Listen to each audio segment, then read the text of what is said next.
à toutes et à tous et bienvenue dans cette nouvelle vidéo. Je vous présente aujourd'hui le tuto de petites pochettes pour mettre des cartes cadeaux. C'est en fait un tuto que j'étais persuadée d'avoir fait et je me suis rendu compte que je ne l'avais jamais fait. Vous m'aviez demandé en photo sur Insta, il me semble, pas mal de monde m'avait dit « Ah mais on aimerait bien avoir le tuto, etc. » Donc je vous fais le tuto. Pour ça vous avez besoin d'une feuille A4, vous allez voir c'est le tuto le plus simple de l'univers. J'ai besoin donc d'une feuille A4 et je vais venir la couper à 9 cm de large et je garde la longueur qui est du coup la longueur d'une feuille A4.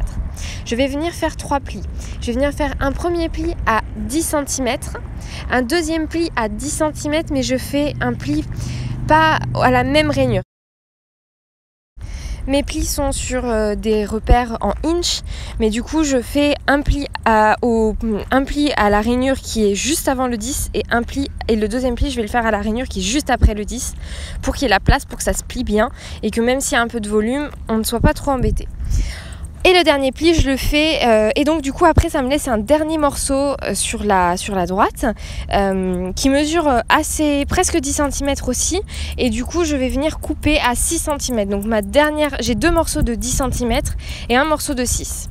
Ensuite je prends mon morceau de papier dans la longueur et je vais venir faire un pli à 7,5 de large pour pouvoir plier ensuite et faire une petite pochette à l'intérieur de mon porte-carte.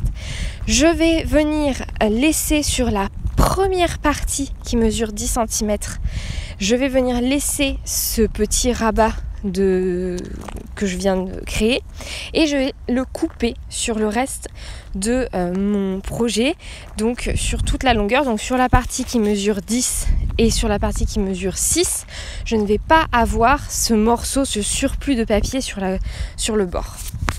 On marque bien tous les plis et ensuite on se retrouve avec donc cette pochette en création. Je viens mettre un petit peu de colle sur les deux côtés de mon rabat et je vais le coller à mon support. Je sais pas trop comment dire, je vais le rabattre et coller.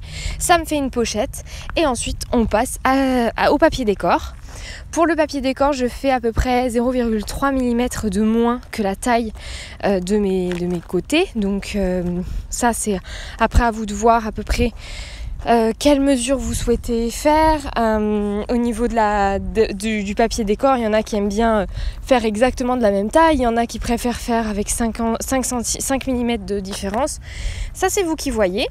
J'ai arrondi les angles de la partie qui mesurait 6 cm de large et j'arrondis donc les angles aussi du papier décor qui va avec. Et une fois que ça est fait, je viens finir en rajoutant des embellissements, donc des petits décors pour rajouter un petit peu de peps à la créa et je trouve ça toujours sympa. Moi, ces petites pochettes cadeaux, c'est vraiment un de mes best-sellers dans une boutique dépôt-vente, enfin dans la boutique dépôt-vente dans laquelle je les vends. C'est vraiment le produit qui part le plus. J'en vends 5 ou 6 par semaine, donc vraiment, je vous assure que c'est une petite réussite. Pour fermer cette pochette, je viens utiliser un scratch. C'est l'ustensile que j'aime le plus utiliser. D'ailleurs, je n'en ai plus à l'heure actuelle parce que vraiment, les petits scratchs là comme ça, j'en mets partout.